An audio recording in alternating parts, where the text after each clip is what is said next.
heal other people who also are survivors of life and really trying with blindfold in, going through life and just doing whatever it takes to, go to the next level. And it's like, we can make it much easier. Like, you could do this with lights on. You don't have to do it with blindfold. That's the story. Hello, everyone, and welcome back to Wellness at the Speed of Light show. This is episode number 8, and on today's episode, we've got a very special guest for you, Dr. Foojan Zeine, who is an international author, speaker, and renowned psychotherapist. She holds a doctorate in clinical psychology, but is also a licensed marriage and family therapist. She obtained a graduate degree as well in the topic of human behavior from the Harvard Extension School. Her expertise is in intimate relations and addictive behaviors, with extensive experience treating depression, anxiety, traumas, domestic violence, and you name it in the field of psychotherapy and psychology. She presents internationally and is a leading expert on online therapy. She's published numerous research articles in psychology and human behavior.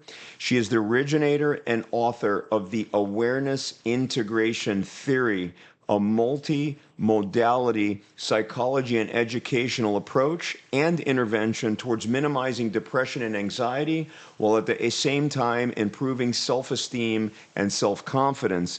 She founded the International Awareness Integration Institute, which conducts training workshops to educate and certify psychotherapists, coaches, teachers in this very specialized approach. She teaches the Awareness Integration Theory as a lecturer and professor at the California State Long Beach, as well as the University Paris Cité.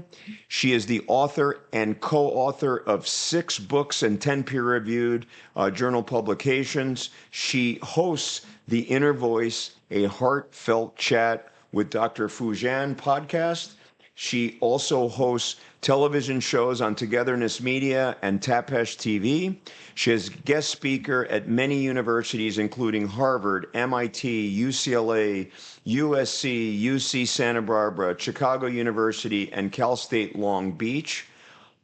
I'm very excited about today's episode, where we're going to talk about all important topics related to mental health, mental illness, the role and function of psychotherapy in getting people better, the role and function of your mental health and the thoughts that you have turning on and off genes, or the science of epigenetics. We're going to talk about stigma in mental health and how we get over it. How do we get over patients that just feel like they've given up and they don't have hope? And potentially some of the things we talk about today can give people some hope so that they know that their future can be better than their present. So on that note, I'm very excited to dive in with Dr. Fujan, and I hope you really enjoy this episode.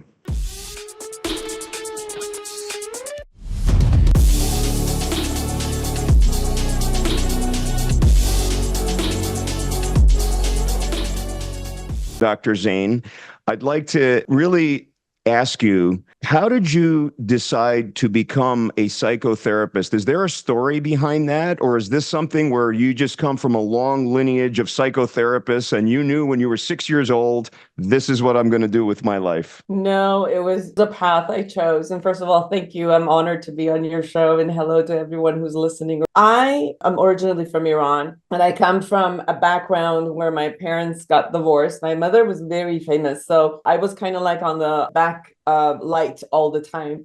And they got divorced, and I was also abused sexually from 3 to 8, and then came to the United States on my own at 12. So you can imagine by the time I kind of like survived life until I became around 20 some years of age. And it was interesting because I just said, this is what I'm going to do. I'm going to survive, and I'm going to get, I'm going to work, and I'm going to get my home, and I'm going to get married, and I'm going to do all of this, to prove to myself that I can do it. And guess what? I did it all, and I was miserable. And then it was the most amazing experience of, everybody says go get your goal and you're going to be happy. I wasn't. That took me back into going into self-progress seminars and going to therapy. And, I went to couples therapy because of my own marriage not working. And suddenly it was more like, oh, that's what's happening. And I fell in love with the concept of healing myself. And that's how I decided psychotherapy works for me and I want to learn it and heal other people who also are survivors of life and really trying with blindfold in, going through life and just doing whatever it takes to, go to the next level.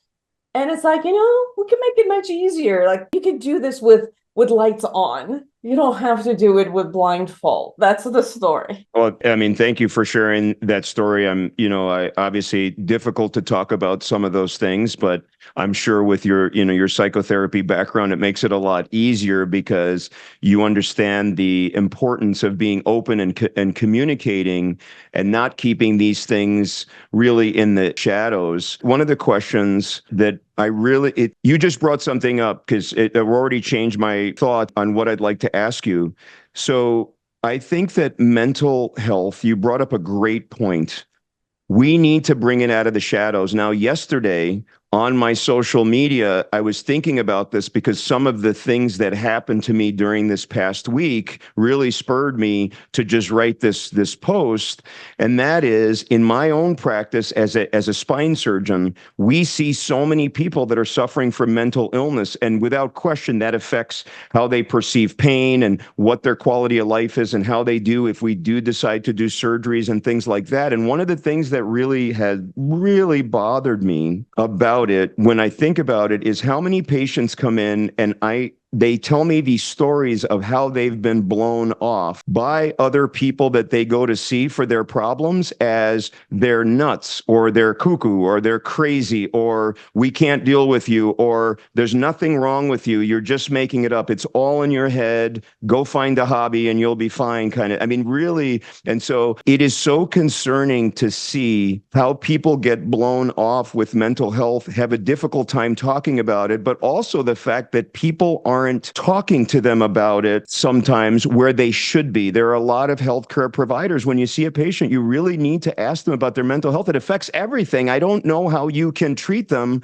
without treating this part of it because it affects everything. So on that note, my question to you is, can you talk about the stigma in mental health and why it's difficult sometimes to keep it in the shadows and not bring these things out because of not just stigma from the environment, but self-stigma. This, like, I don't want to tell anybody because I'm a bad person or I have mental health issues or I feel depressed and it's my fault. So can you talk about that? Because obviously you experience some of these things yourself. Of course.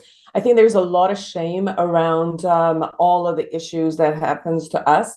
One of the reasons I think is that it really affects the organ that makes decisions, which is the brain. So obviously, mental health issues affects our decision making, and because it shows up as the decisions we've made creates a life that might not be functional. We see it as if it is us that is doing something wrong, and not really looking at how we're conditioned, how our biochemistry is, how do we think, how do I feel, and what is it about the thought and the feeling that can go into the behaviors.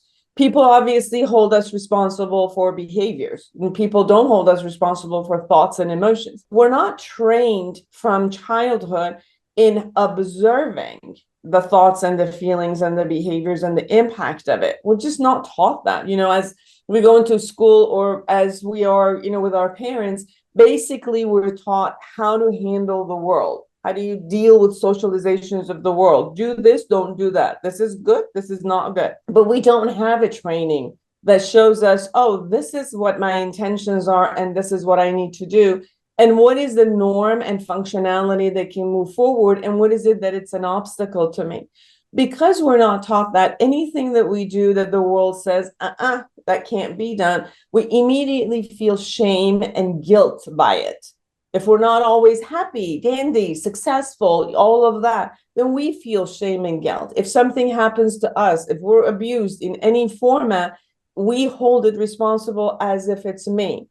One of the reasons that I, at one point, decided to share, because I no longer wanted to hold the shame. I don't want to hold the anxiety. Hiding something and stop, holding yourself behind it, it causes a lot of anxiety because you're always afraid somebody's going to find something in your closet. And part of my work with myself and, my clients and people is open the doors of the closet. Let's clean it up. Let's have all the doors open. Because if you are clear with who you are and you take full responsibility for all of it, nothing anybody can do or say that will hold you to go into a shame. So one of the biggest concepts is allowing yourself to accept yourself. And I think that's part of what mental health needs to do. The healthy part is knowing what's norm, what happened to you that it wasn't norm, what can you learn from it, what are you responsible and what are you not responsible for, but you could accept it, learn from it, and move forward.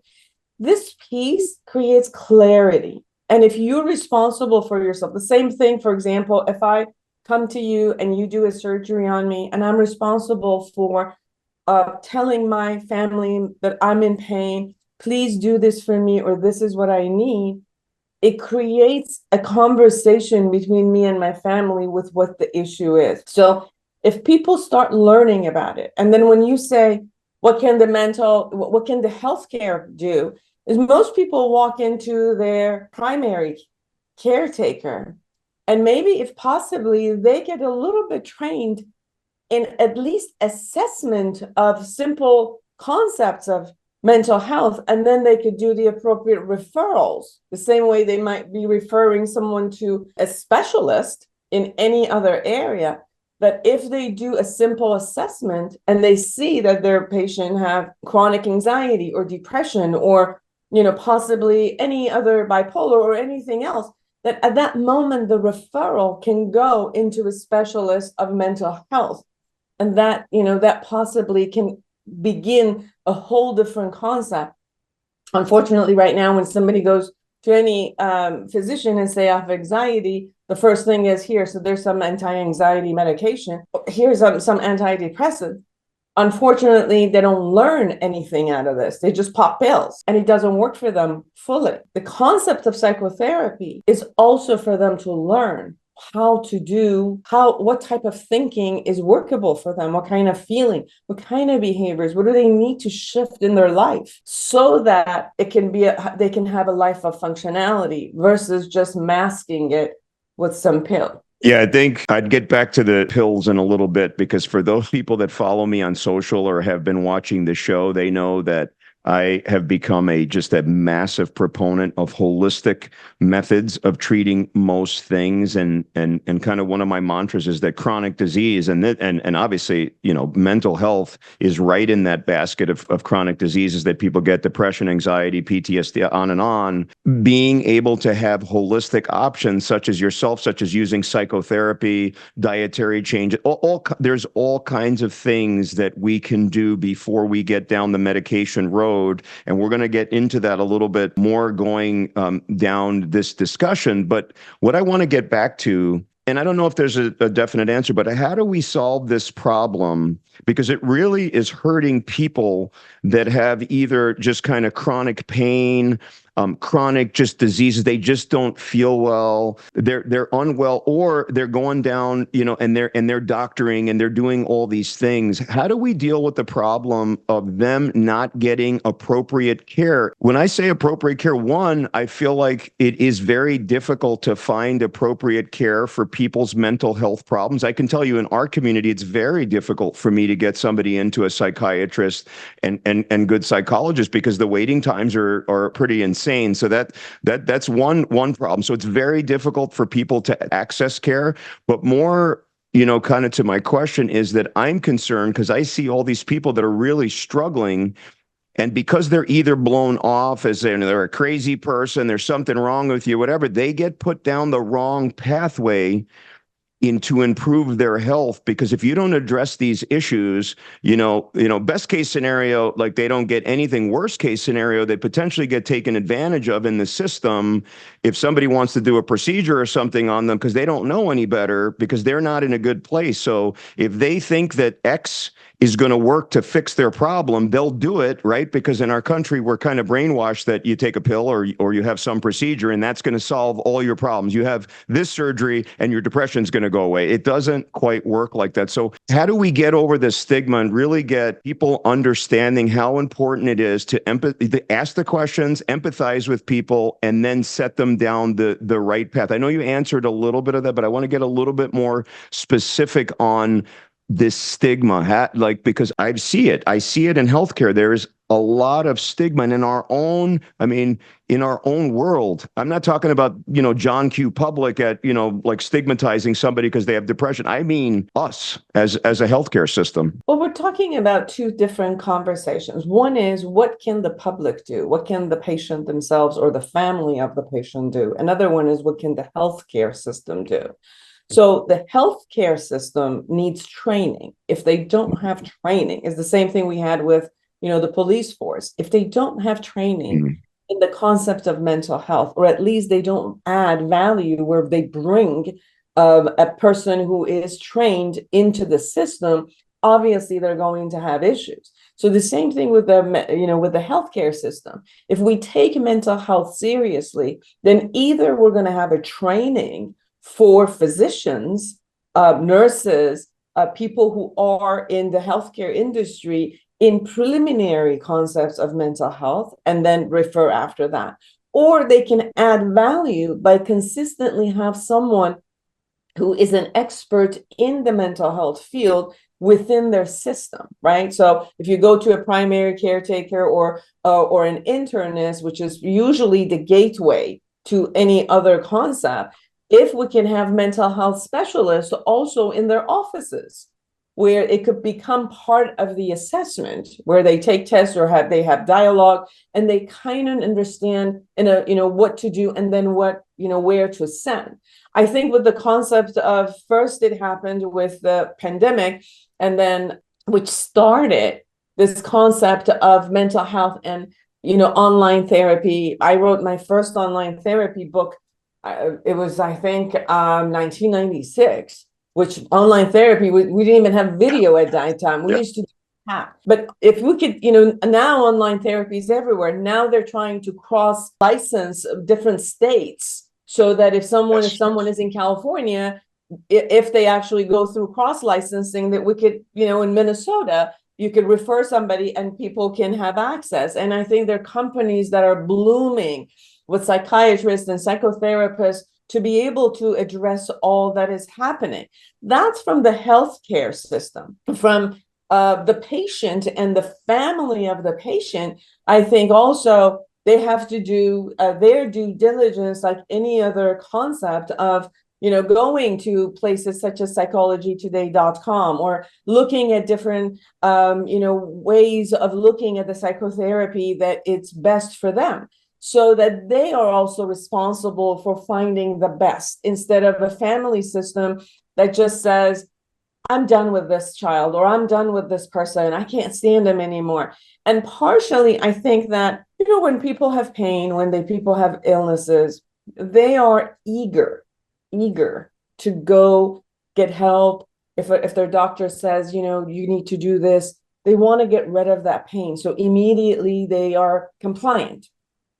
Mental health issues, unfortunately, whether they're addiction or mental illnesses, because the organ that makes the decision is the one that really needs to be helped, sometimes they don't make the best decisions for themselves. They don't follow through. They're not compliant with, the going to psychotherapy or any of that. I saw this and I wanted to share this with you. This really reminds me a lot of times to what happens. It was a little girl who was walking around, and a little piece of glass went into her toe. So she was crying, and we're all sitting around and, trying to soothe her. And at one point, we have to take that little piece of glass out of her feet, right? So every time we came in and we held her so we could take this glass, as you know, the minute you want to touch that glass, it goes a little bit in first. It's pain before it comes out. So she would pull her feet and says, no, no, no, don't touch it. It hurts more. Let me just walk with it. So she really tries to walk with this. And she says, don't leave it alone. Don't touch it because it hurts. So I'm just going to learn to walk with this. So she tries to adapt to it and walk around the apartment with this thing. And at one point, it says, it's fine, leave it alone. I learned how to walk with this without it having pain, so leave me alone. And at one point, we got her to sit down. And yes, as we did this to bring it, she cried more. She just said it really hurt. And finally, we took it out. And yes, it took a little bit of time for this to heal, but she was fine. She didn't have to compensate for her walking in another way, which would have always been painful. It reminded me at that moment of this is what we do with our emotional pain. The minute we want to go and heal it, it's more painful. So we say, don't worry about it. Leave it alone. I'm going to adapt to it in another way. I'm going to shove it in somewhere. I'm just going to deal with it in another way. Leave it alone. Because when we're going to deal with it at that moment, we actually have to face pain. And not just like surgery, we could knock them out and say, sleep, baby, until I can take your pain away. We actually have to go through the pain in order to get onto the other side of, the bright side of the tunnel. That procedure, sometimes it is painful. And that's why you also see this concept of non-compliance. Like, no, leave it alone. And the more that the consumer, the people who are going through this, understand the path to do this, they're more apt to get ready and come in knowing that, yes, we're going to go through this dark tunnel a little bit, but I'll let you know that the light is coming and we'll get there. So education, more than anything, what you're doing, what I do on my podcast, what we do is the education of people so they know for these types of concepts, this is what you got to do. This is the path. This is how it's going to look like. I mean, that was really an amazing answer. I love it because on both fronts, both in the healthcare world and in the personal world, so much of this is going to boil down to education. And that's really what has frustrated me. I just want to go on rants almost daily as to how poor, even in such a rich country like the United States,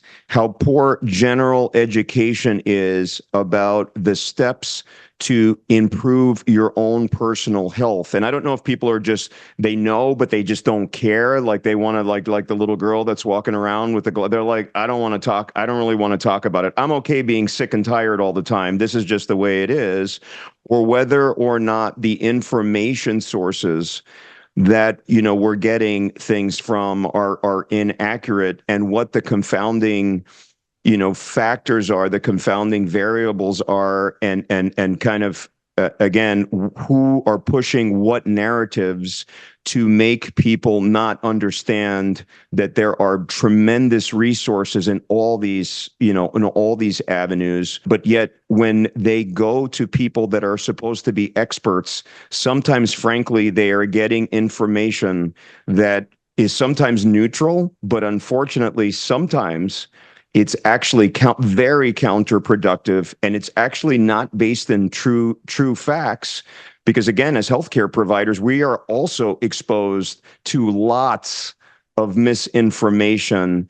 And that is what our the shows that we do are about, are really trying to get like bona fide, true information out, and having our listeners and followers understand that we are really trying to do the work behind it and trying to, with an open mind, distill what's true and what's not true.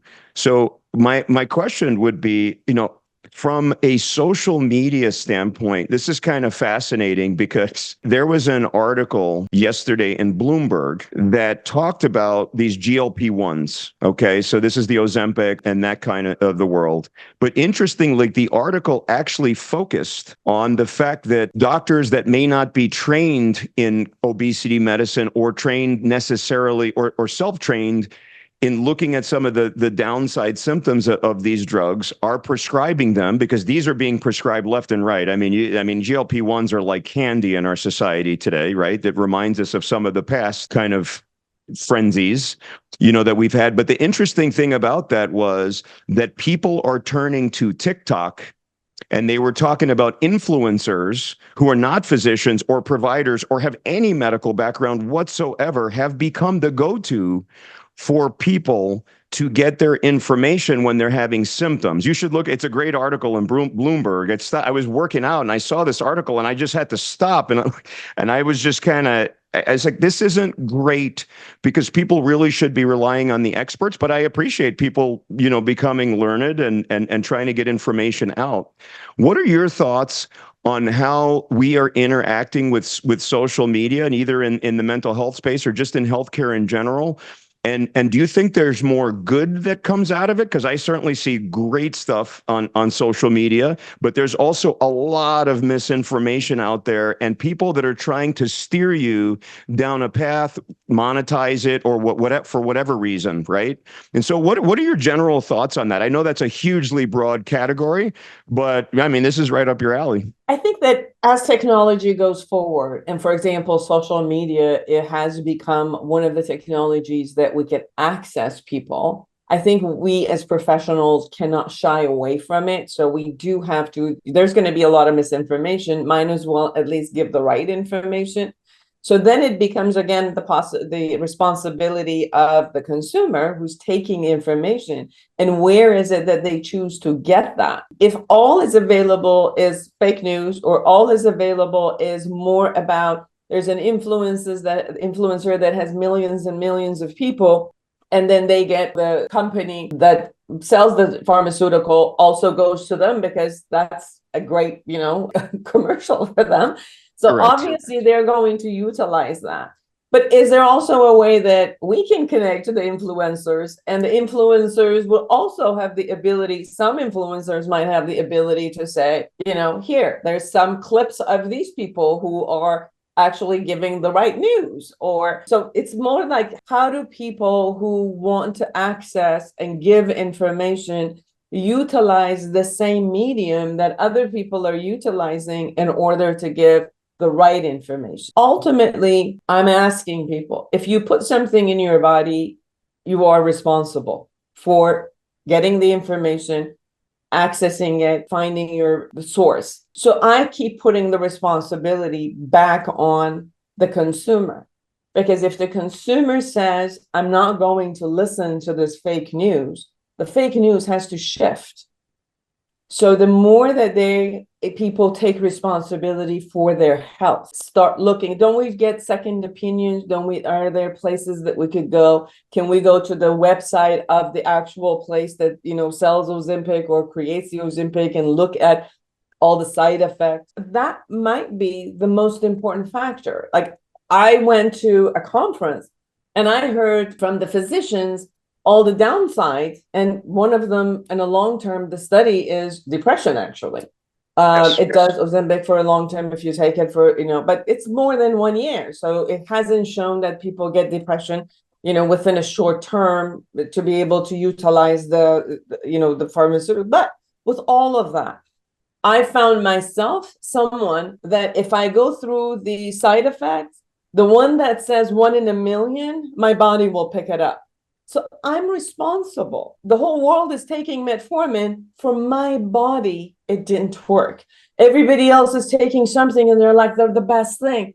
I take it for 1 month and my body tells me, no, this isn't for you. So this concept of us being aware of what's going on with my body's talking to me. And not just because it works for everybody else, that it'll work for me. And then I'm responsible to communicate this to my physician and say, I know that you've learned this, and based on the pharmaceutical company who give you information, that these are the benefits and these are the side effects. But I also have to tell you that this is what happened to my body. Can you please work with me? So that's where I keep putting the responsibility on who I am and what I'm taking from the world, and how to communicate that clearly with the experts so that we could cooperate together based on what's out there and what's inside of me that you would never know until I can tell you and share with you. Yeah, that was wonderful. I love the way that you put this kind of the issue with where people are going sometimes and bypassing the experts and going to influencers who then are monetarily compensated for, in a different way. And again, there's some amazing influencers out there. I don't want, people to throw, a lot of hate our way. It's just true though. And the thing that is very important about people like us that are out here in the healthcare community and are understanding, kind of getting a good grasp, and we're in the know on what is going on and experts in our fields. I feel like it is a responsibility for us to be out there and talking, because if our voices are not heard, then other people's voices will be heard, and that's who they're going to go to for their information. And it's pretty incredible, because I can go right now online and say, hey, whatever, I'm not feeling well today, and it'll point to, I want to get you right. I want that a way to find you, but I might find something where they're trying to sell me some pill, right? That's going to help me or whatever. And so on that note, it's very interesting because I have an upcoming show in April with a neurosurgeon who has made herself a humongous influencer online. And I actually reached out to her and I said, listen, I want to do a show with you, because what you are doing is so important for the public, because she does a lot of like a lot of great teaching about different disorders that happen in neurosurgery and spine surgery and all these other things. And that's where people need to be getting their resources from, not somebody that, just decided that they were interested in this thing. Now, some people like that are amazing. There's people that don't have medical degrees, and I actually trust them because they are expert. They've become experts on the field, right? You could read books, you could watch all kinds of stuff and become experts. But we know that people are obviously, peddling a lot of, different misinformation. So I love what you said. And if we collectively as a big healthcare group really make a concerted effort to support each other in this shared mission of getting out the truth, an unfiltered truth, like really, like what is the truth? And the truth is a lot of these things have a lot of harms, and we have to just be frank. Listen, even the GLP-1s, right? I'm getting a ton of pushback because I'm not even speaking out against them per se, like they should be banned. I'm just saying we don't know the long-term, downstream consequences. We need to have open and honest conversations like we're having right now about where we're really going with these things. Because if we are taking, if we get into these factions and say this is good for everybody or this is terrible for everybody, those are not dialogues, right? That's that's politics. That's not getting people better. Go ahead.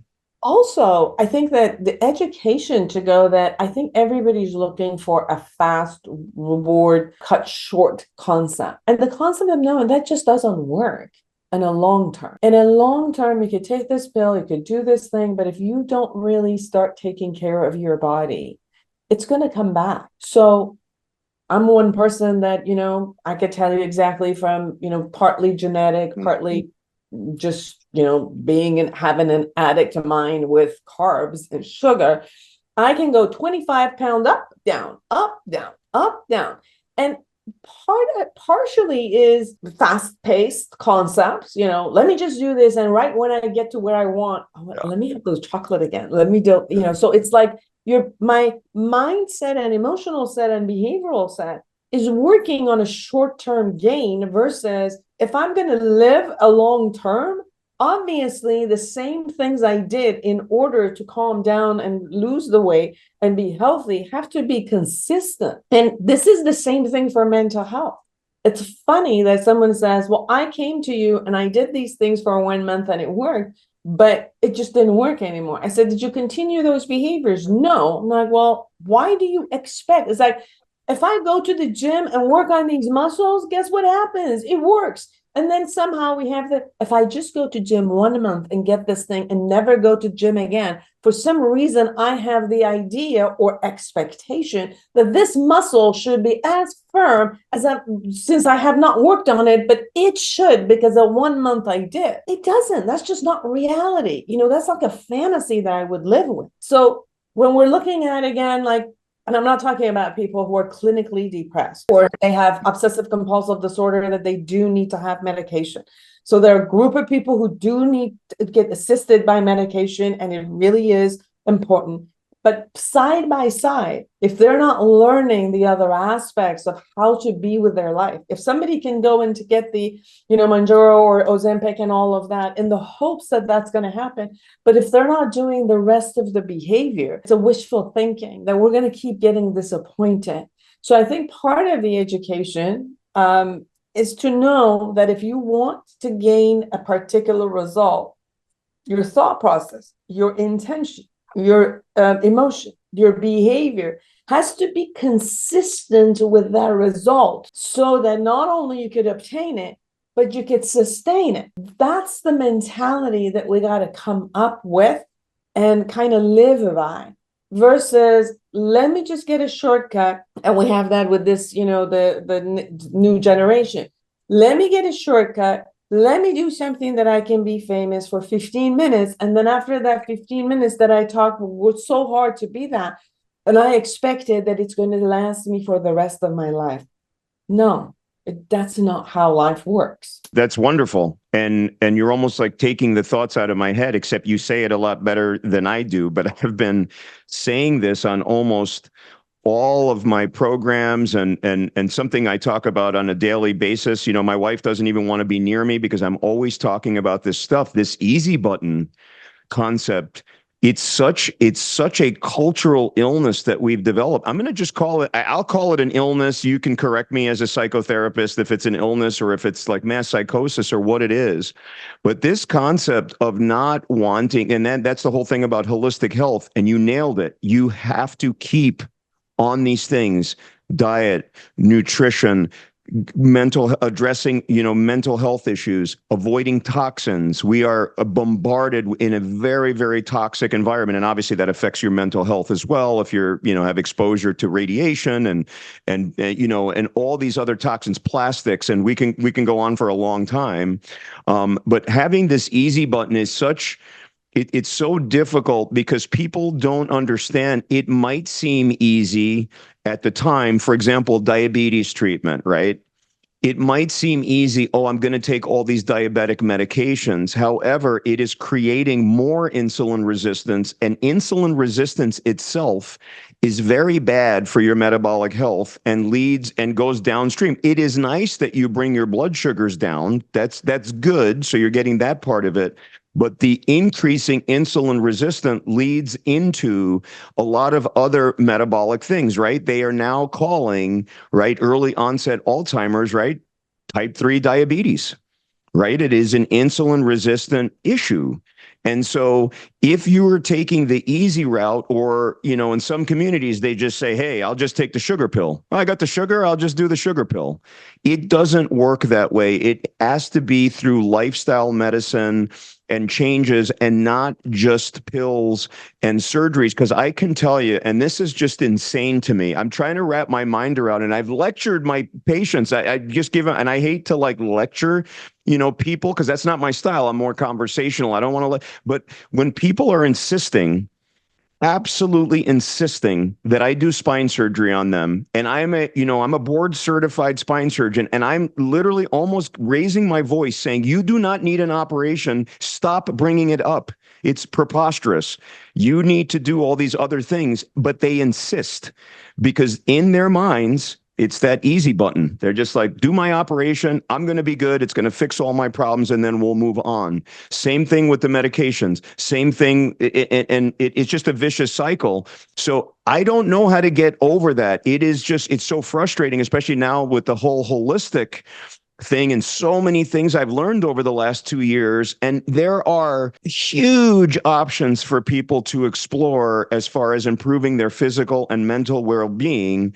And we're giving them this tiny little fraction, and that's all they want. We've almost convinced them that they need these heavy interventions, and that's how we keep this $4.4 trillion healthcare system, this machine that we've created, going. Do you have any thoughts on how we can get people over the easy button? I mean, we're both talking about it, but how do we do it from a psychotherapy standpoint? Are there some nuggets that I can tell my patients and not seem like I'm like raising my voice with them and getting frustrated and just saying, hey, because sometimes I just want to shake it out of them. I'm like, what are you talking about?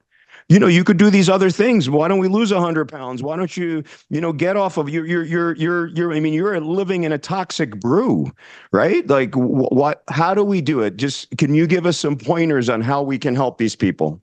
Sometimes we have to start from where they start, because when we kind of talk about a change here and we don't let them know how to get from here to here, it's hard for them. We give them this option and they're like, there's no way that I can get there. So sometimes it's starting from where they are. So occupational therapists, people who are, the psychotherapists, or people who work with their body, and they start from a small place and they go from the next to the next to the next. So such as, seems like I have arthritis here and I have to now, it's a lot of pain. So, my doctor first gives me this thing. It says, okay, you got to wear this. And then systematically says, first, we're going to do this. Then we're going to do this. Then we're going to do this. Then we're going to do this. If none of these work, then we're going to do the surgery. So it's more like from where I am today until the worst case scenario, how do I do this? Like, first, you got to do this before I take you to that next step. And to have someone that helps you, that gives you the tools, even when somebody's here with me with the depression, and I'm like, you need to exercise. And you're like, are you kidding me? I can't even go to the shower. I can't get myself out of the bed to the shower. I honor you. Let's look at what time can you wake up this time? Can I offer you this music in the morning first? So it's like the music puts the beat on you after a while, right? Okay. Then after you listen to this music, can you get out of the bed? Yes. Okay. Is there anybody that in your family that I can get them to come into, friends or family, that can come into you and say, can we just have breakfast together? Can we go to a little walk together? So you do this piece before you could say, okay, you need to do an hour of exercise in the morning. Yes. Because when you tell them, they're like, absolutely not. There's no way that I can do this. So it's knowing where I am, where do I need to get, and what are my steps to get there. Sometimes we lecture the patients, but they don't know how to get there. Sometimes I will let them know, like, you need to change your thoughts. And they're like, good idea. How? Right? So it's like taking them through the baby steps of, this is how you do this. Together, we're going to do this.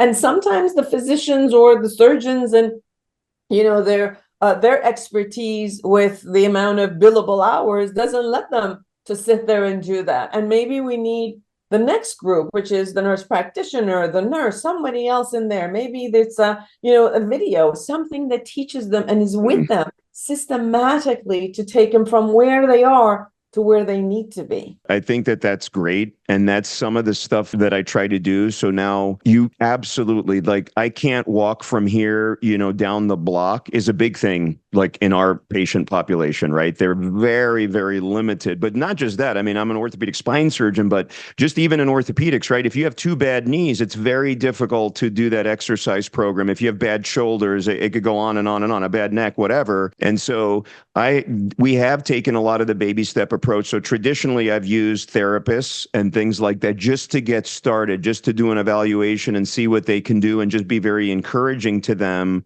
but more recently, doing some of these kind of holistic modalities, we found that things like class 4 laser therapy, because it can instantly improve your pain and your range of motion. And I would definitely suggest that you should try laser therapy, by the way, for your thumb, because we found like incredible results with it, but also doing some of these red light therapies and some of these other things, because some of these people are non-mobile. Like, we had a lady come in yesterday to one of our wellness clinics. It's the mom of this nurse midwife. who's a client of ours, and she came in and she was very frustrated. She was in a car accident. She's very non-mobile, but just doing some of the like red light therapy and the laser therapy, she kind of started doing a little dance afterwards, and she's like, "Oh my God, I can move." And so if you do some of that, guess what? Now she can go to physical therapy, and maybe instead of doing it for 10 minutes and quitting because she's in pain, it's the baby steps. I love that. That, I just love the concept, of baby steps. And I just love the way that you put things. And I think that people that are listening to the show already feel like, again, like the way that you can kind of package things in a very easy, I don't want to say the easy button because that's what we were talking about before, but in a very, easy to listen to way, whereas it's non-judgmental. It's like we all have problems. Like you shared your story. I certainly have my own. We all have things that we struggle with. So having that just kind of idea of we're all in this together, and being very like empathetic, listening, having open minds together is just such a good way of helping people, because there's so much suffering in the world and it bothers me so much. Like it really, it's incredible. I see so much suffering, and we want to help everybody, and we just need to just kind of all work together to get there. So so far this has been great. I would go ahead. You talked about suffering, and I think that, as I'm aging, I'm 62, as I'm aging, I'm also looking at their angles that I have to start accepting as is. And I can fight it. I can fight it. My short-term memory is going away. I can fight it. I can be upset with it. Or, the minute I found out, I went to a neurologist and he told me your short-term memory is going. I started with Brain HQ doing this exercise. I started learning piano. I started learning Spanish. I went back to Harvard Extension School and getting the certificate. I'm like, and everybody's like, Fujan, are you crazy? Like, this is all you, like, with all the things you do. I have a 40-hour practice. I have, I'm training therapists. I have my podcast. I have this thing. Why are you doing that? I'm like, it seems like my brain needs more learning, because if I just don't do it, it's going to go away. So I'm just going to be excited about learning like I was a 5-year-old. I'm like, oh, I learn this, I learn that, I learn that. And it's like, I remember talking to one of the therapists that used to work with me. And I used to say, my energy's down. I can't do this anymore. And she just looked at me and said, Fujan, you can either suffer or bitch about it all day, or just age gracefully. Learn how to age gracefully. And it was like, oh, I can do that. So at one point, it was like I was going through pain on my back and I wouldn't move. And I kept telling, like, somebody bring me the pillow because I'm just not going to survive this. I can't handle the pain. And it's like, handle it, be with it, nurture it until you could get out of the bed and go to the appropriate people so that they could help you. And there's a fight we could do with our body, or we could nurture this concept and then go get help. The fighting creates more resistance. The fighting with what is creates more misery and suffering. And it's like, can I be with what is, love it, nurture it, and then I can take care of it as much as I can, and then go to the expert who know and teach me new ways of handling things. Like the same thing, like I just shared with you about my hand, you're giving me a new way that I can go, check it out and find out where that is around me. But if I'm fighting it constantly and fighting it and saying, just give me the new way, you just give me the fastest way, it's not going to work out. So I hope that whomever's listening to us and viewing us captures that if your body's sharing something with you, it's precious. So instead of negating it, fighting with it, bad mouthing it, let's hear it, because it's telling you something. And sometimes you could do something about it, and sometimes you won't be able to do something about it. And you just need to be at ease with it and caress it. Sometimes this happens with injuries that you can't do much with it, or that happens with aging criteria, or some of these matters where the delicate balance of accepting and serenity, loving and taking care of as is, and the balance of moving forward and doing something about it. I think that's something that we could look at. I mean, that's wonderful advice. and learning how to, you know, so quote unquote, age gracefully. However, taking those steps, because what you are doing you're basically retraining your brain. It's sort of a way of it's almost a biofeedback, right? Like doing piano is biofeedback. Learning, going back to the Harvard extension classes, that's biofeedback. But you're also incorporating a mission, and you want to do all these things. By the way, I get asked that question all the time. What's wrong with you? Why are you trying to take on all these things? Is spine surgery not enough? And I said, no, you know, it's my personality, to be honest with you. I personally have never been happier than taking on all these, you know, new ventures, and talking to people like you. Just it stimulates me in a way that you can't get by doing other things, and just kind of being hyper stimulated. It's great for the brain, but we also have to take care of the physical, because otherwise that you know, the car breaks down. And so you're doing the right things. You're seeking care from experts in these areas. You're thinking about diet. You're thinking about these other things, and that's what we have to do. And one of the things I struggle with my older, you know, patients is that notion of, oh, I'm X, you know, years old, right? I'm 50 now, I'm 60 now, I'm sick and tired, but this is just the way it is. This is life. Now, part of it, you said it right. You have to accept there's some things, like, right, if you get, you know, like Lou Gehrig's disease, I mean, all you can do is accept it. There's really nothing yet. I mean, there's stuff to mitigate some of a little bit with the symptoms, but it is what it is. But a lot of the other things, like dietary change, changing the way that we exercise our brains, like you're doing so masterfully, and things like that, are ways to age gracefully. And I had a great guest on, Dan Zeman, who talked about this. He's an exercise physiologist, amazing, you know, podcast. He gave a wealth of information, but his thing is like, yeah, we gave the baby boomers, you know, the gift of living a long time, but what's the quality of their life? You don't want to spend 30 years feeling miserable. If you can do something about it, you at least have to explore, you know, these options. What do you tell people that come to you? And I know that you hear this. I hear it all the time, because I say, hey, let's do this, this, and that. It's not going to, people, it's not going to work. It doesn't help. I'm like, you know what? I really have gotten into all these other modalities. We could try these other, you know, kind of holistic things. We can change your diet. We can do all these things. They're like, it's not going to work. This is just the way it's going to be. And they are completely given up, and they check it out. Now, you know, one of the things I try to do is say, well, do you want to be around for your grandkids? Do you want to be in a nursing home for 25 years? Like, what do you tell these people that have sort of given up on the possibilities of leading and aging gracefully, leading good lives after a certain age? I'm going to answer it from another angle, if it's okay with you, because there's a short version of just answering that, but I want to expand it a little bit. Wonderful. Because of what you just shared, I've had that even when people come in and they've gone to other therapists, and I say, you know, let's do this. It's like, been there, done that. Just doesn't work for me.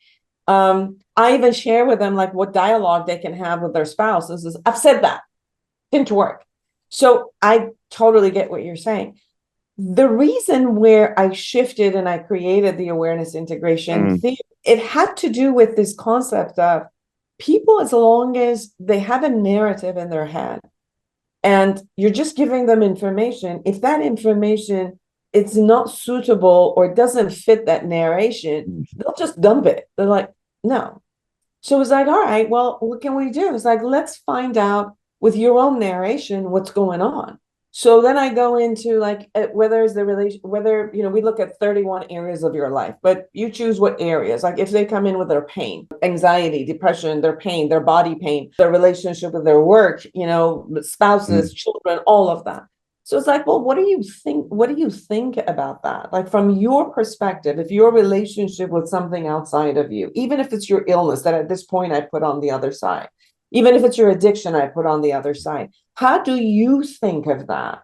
How do you feel about it? And what are you doing about it? And then we look at like, if they're positive thinking, if they're negative thinking, if their behavior is, if it's positive, positive, positive, what kind of results do they have? What, and how do they impact their life and other people around them? And then on the other side, if it's negative, negative, negative, what happens and how that works. So people start looking at all of it and they can start taking a responsibility and accountability about how they operate all day. And they start looking at, oh, yeah, I mean, when I was kind of not nice to my body, and when I recognized my body saying to me, I need rest, and I went and rested, and then got up after 20 minutes and I did this, it actually worked for me. All right, well, that's your experience then. Let's look at that and see if that's what you do. Now, what do you do on the days that you don't? Like your body's telling you, I'm tired, I'm in pain, and you're like, I gotta work, leave me alone, leave me alone. What happens? Well, I can't get up in the next morning. And what do you think the difference was? So you kind of go into their narrative. So it's, your relationship with the outside world, your assumption of your relationship, the outside world to you and who you are. And based on this kind of questioning and the person really looking at how do I operate, which works for me and what doesn't, right? I mean, we've done this with 2-year-olds, like, and let alone somebody who's been in life and they have their own experiences, and they start looking at those experiences and not just somebody telling them from the outside world, because what they can get from the outside world are skills. The skills I didn't have, the new information I didn't have, I can get from them. But if I can't fit that new information in my own narrative, I'm just going to dump it. I even remember when I used to be the head of 2 outpatient hospitals. I worked in inpatient hospitals for a while, and I worked with a lot of people who, at that time, whether they were in a mania stage of bipolar or schizophrenia, they were hallucinating. And the only thing is, as I walk into the room and they're screaming on top of their bed, there's, snakes there. Don't come here. There's snakes there. I have to go into the world. I'm not like, there's no snake here. Get down from the bed. It's more like, where is it that you see that there is no snake that I can put my foot down? And they're like, okay, over there. I'm like, all right, I'm just going to come closer. Help me. Tell me where else I can put my foot where the snake doesn't get me. I'm your friend. And they'll tell me, okay, come over here. Don't let that snake. So they'll help me because I'm walking into their narrative, right? So one thing is to be able to create that kind of a trust within ourselves. And as I become more aware of who I am, my thought process, my emotional process, my body pain, my sensations, I begin trusting this vehicle that's giving me information. The only information I can get is through this vehicle. It's through my hearing, through my eyes, my senses, right? My gut. That's the only way. So if I disconnect from this vehicle, I'm disconnecting with all information gathering. So I got to connect. That connection then helps me connect with the outside world and the information that is useful for me. Did I answer your question in another way? No, it's wonderful, but I love the fact, because that really is what I try to do, especially now. I've always tried to do it, but really in the last couple of years, my awareness of people's narratives has really, really improved. And again, you just said it beautifully. We need to step into their narrative. So when I see patients that come in with pain, I really try to get into what their framework, what their will, what are they doing, how are they framing this, have they given up, are they really, do they really want to be very proactive in what they do? Does their social circumstance prevent them from seeking the right treatment options and all kinds of stuff, and stepping into their lives? Like, what is blocking this person from getting the right care? Now, obviously, some people, it's like I look at their scan and they need an operation. I mean, they have catastrophic things. They just need surgery. But the vast majority of people don't need surgery. But if you don't really step in their shoes, you may be sending them to the wrong location anyway, right? Because sending somebody for, 6 weeks of physical therapy and not understanding that their narrative, they've already made up their mind that's not going to help them. So that's not going to help them. So we need to figure out what are the baby steps that we need to do before going down that path, or whatever else. It's just just not one size fits all. And I feel like that's what's happened in medicine. Forget the medicines and the, giving everyone prescriptions and doing procedures, but it's also like, okay, you do step 1, step 2, and step 3. Well, sometimes you got to skip to step 3, or you got to just rewrite it, or maybe you need to just give them a concoction that's completely theirs. It's like, you know what? I've never tried this before, but this person, none of it's going to work. There's no way they're going to try this stuff. Why don't we do this? Or, I'll send you to this person, and you just need to talk it out first before we even try anything for your back pain, because clearly you're not going to do anything. So I think you answered it, and actually just framing, just getting into people. I mean, that's empathy, right? But just becoming them. Like what is driving this person? And I think getting into that brain, that part of the brain, and having that shared experience. I'm a big vibrational energy guy. I feel like we can share the vibration. So when people come in with very negative vibrations, I can tap into that. And then I hope that my positive vibration kind of wears off on, gets on them. And then we can kind of meet in the middle somewhere, and we can get somewhere. So no, I think that was a fascinating answer to that. You mentioned this awareness integration model, right? And that was, a big thing in your Life Reset book, which I would encourage all of our, viewers and listeners to go out and get that book, because I think it will really help people. Especially, we talked about not having resources. I would say just go out and how about go and read that book, and you have an instant resource into potentially how to, Life Reset, just what it says. Can you talk about the awareness integration model in a way people that never heard of it can understand?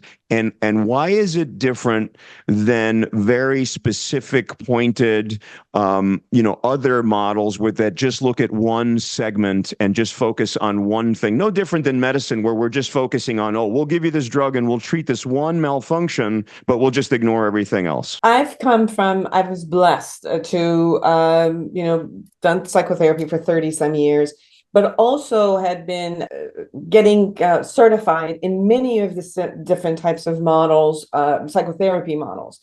So some models come from a cognitive concept, like let's look at the cognition, and if we change your thoughts, we will automatically change your feelings and then behavior.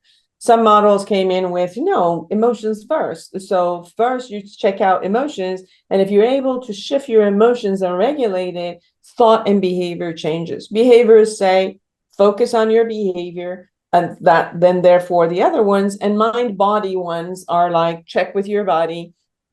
That will give you the clue on what you have to change. And then we also have trauma informed, which if you've been traumatized before, they're kind of like every level of your body is holding on to that and it's affecting you.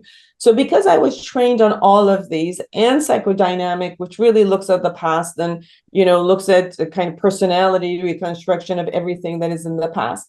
And then I also did all the concept of coaching and self-progress, which looks at goal setting and how you move forward with goals and all of it. And as I worked everything that I did, hypnosis, EMDR, all of those, as I went and learned, I also went to psychotherapists as a client. And I said, let me experience this.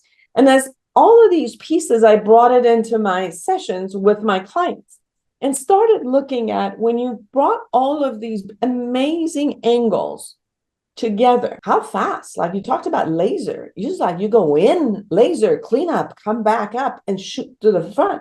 But everything also happens in the present moment, and every person has to take responsibility and accountability of what's happening, instead of kind of feeling a victim of the world. So bringing all of these components, it got created where you first, it's a 6-phase model. The first 3 phases are really looking at the present moment. Who am I today? When I am in relationship to the world, because I only exist in relationship to the world. I don't exist if that's not the case. Like there's no I that exists here unless it's relating to something. Even if it's an object, with our cars, even the car is, I relate to my car on a personal level. Or why do we buy these like luxury cars, or we feel so attached to it? So you could see it's people myself as an identity or objects, and even concepts such as God, such as death, such as, Mhm. wealth. These are concepts, but we have relationships with them. So it's more like, okay, let me be responsible about how I relate to the world. Let me be responsible about how I'm perceiving and how the world relates to me, right? We're constantly in assumptions of what other people think of us and feel about us, and we react toward it. Let me be responsible about who I am with myself. Like, do I scold myself? Do I nurture myself in the world? And through this, I find like the belief systems that are workable for me and can move me forward, the behaviors that work for me. And those become the jewel box that I hold in my toolbox. My toolbox becomes the jewel box, and I have it. How do I know? Because all my life I've used these and I keep now recognizing them, naming them, and putting them in there. Side by side, I can look at the belief systems that don't work with me, hold me back. They won't allow me to move forward.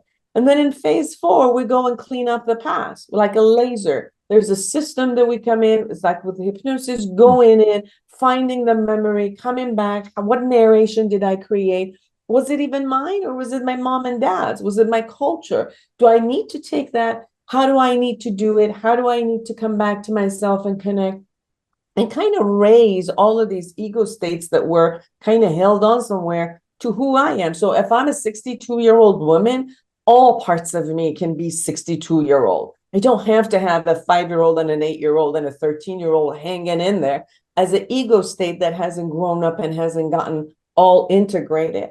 So I integrate all of those parts in all areas of my life. And then I start setting goals. Who am I? Who do I intend to be? What kind of thought process do I want to have? What kind of emotions do I want to hang in? What kind of behaviors I'm committed to in order to be successful? And I set up goals in every area of my life. And I have resources. I find people who could support me. I'm not an exercise person, but I'll get my support from my husband, from my trainer, because I know if you leave it up to me, that's just not something I'm excited about. So then I find the resources around me to support me to move forward. So you could see it's a concept that handles the present moment, cleans up the past, visions the future, comes back to the present moment to move, to live the present moment and move forward. So because it encompasses a lot of the theories and interventions that are there, we're doing this so much faster and more efficient. And when you're dismantling these belief systems that no longer work for you, you're kind of moving lighter. You feel fulfilled in life as you move forward. You're here, present moment, obstacles from life come in all day. You handle them. You don't take them personal anymore. You handle them. Some of them you have skills, some of them you don't. You go learn the skills and you move forward. So this, what I call it more like it's a Teflon effect. You know how you don't, things just don't stick anymore because there's nothing to stick to. You handle life, you see where it is, you learn from it, you gain skills and move to the next level, to the next level. That is, it creates a lot of like softer way of being and being fulfilled with life in all areas.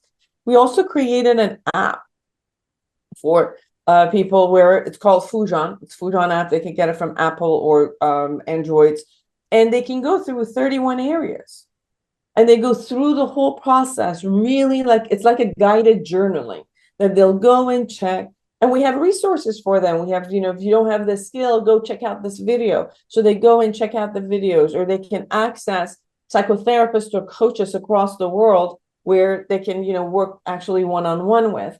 So not only that people who love books, they can go to Life Reset, but people who love apps, they can go to Fujan app and kind of look at their life and be responsible for it.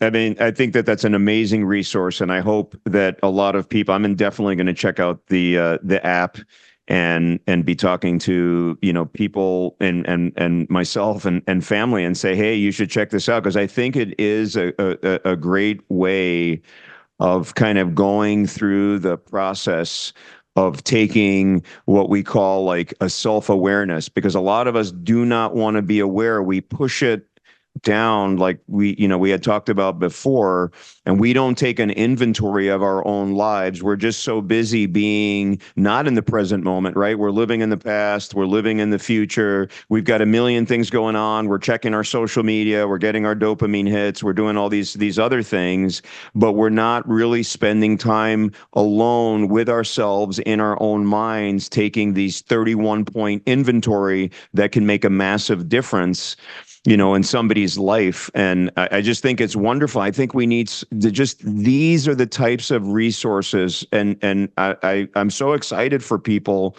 to be able to have these kind of resources in a world where frankly, it is difficult to get these in-person visits with people, because there's just not enough people like you out there that are going to make these types of differences in people's lives. There's just not enough, because there's so many people that need, and again, so many sick, everybody thinks we're talking about just that depressed person that's on all these meds. How many super unbelievably successful, wealthy people are out there that suffer mightily every single day? It is suffering, right? They're suffering in their own way. They're just suffering in a different way. Suffering on a yacht is still suffering, right? And Yes. and we don't, that, and it's just like we all suffer, because there is it's part of humanity. It's part of being who we are. And having these resources can make us so much happier, and healthier, and not just, affect our mental, but also our physical well-being. Yes, the research we've done with psychotherapy, we found 75% minimization of depression, 64 anxiety, raising self-esteem and self-efficacy. I teach at Cal State Long Beach, California State University Long Beach, and two other professors, not me, two other professors did this through the Life Reset book, just as guided journaling. And they gave this to four of their classes. So there's no psychotherapist, there's no coaching, there's nobody, just like answer these questions, go through this guided journaling. Even with no coach, nothing, we still got 64% minimization of depression and anxiety. With the app, what we're doing is we do kind of like a couple of questions before and after, like a survey, questions before and after. We're finding between 50 to 69% improvement and feeling of fulfillment in those areas of life. Not talking like intimate relationship, your relationship with your body, finances, child, parents, in-laws, all these areas that you actually deal with.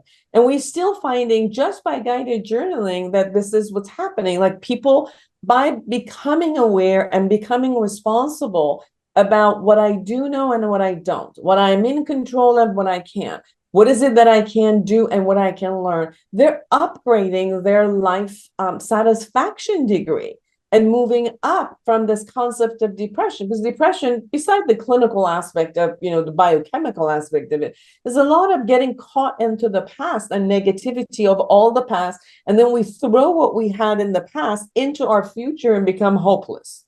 And anxiety is a system that is watching every minute and seeing how am I in danger?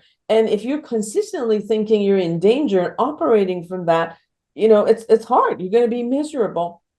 We've also started doing this for the past 7 years in daycare system. You will be amazed that 2-year-olds, you have children, 2-year-olds are becoming emotionally regulated, and they can actually they talk about their emotion. They actually communicate with you. It's just like, I'm really sad right now. I like to sit down here. And then they'll breathe it through. And then they'll like, now I want this. And they go to their peer, another 2 to 3-year-old, and they start cooperating and working. Because even as a 2-year-old, they're looking at, oh, if I want to do this, I got to take care of myself and then come back and cooperate and collaborate with another kid and share and come back. And you watch these little kids, the minute they even know how to be aware of their thoughts, intentions. I want this, I need to be doing this. And if I do this, this person doesn't want to be my friend. What do I want to do? I want to be friend. So they start looking at that concept that early. We've never been trained that way. That's what we want to do. We want to train to be aware and be responsible for my intention, my thought, my emotion, my behavior, and my impact, and for this to be aligned. You know, I want to get a little bit into the way that all of these techniques that we talk about, so fixing your mental health, a lot of the thoughts that we think, I mean, this concept of basically thinking ourselves sick, which you kind of bring up because we do think ourselves sick. If you live in an anxiety state, the hormones of stress constantly there, then it translates into the physical and it changes your epigenetics. Also, just another thought I had as you were speaking is that when you fix some of these things, people would be blown away. And if you can decrease some of the depression and anxiety that people are feeling, and some of these repetitive thoughts, some of which are kind of start becoming in that PTSD realm and things like that, how much their pain will improve with the same thing. Like you can have the same bad disc in your back. If you change and improve your depression, your concept of the way that you perceive the pain is going to get better. I mean, I've seen countless patients who have gotten improvements in their depression and anxiety who then don't have pain anymore. And so we need to focus on that instead of rushing into, oh, you need 20 injections and you need all this other stuff. Well, we need to fix the way you're perceiving pain. And that's one way. And then let's not even get into the opioid situation, like rushing into opioid management, which is in this country, it's nothing short of a complete disaster. And that's something I talked about with Dr. Bloom quite a bit. But before we get into epigenetics, I want to ask you some questions specifically on that. I love your concept of that. You did this, the Teflon, right? The Teflon stuff. And just being aware, right? It's like the elephant and the rider. These concepts in Buddhism and meditation, something that I really I just love, and I've read a lot on Buddhist principles and meditation, and I've talked about this with some of our other guests.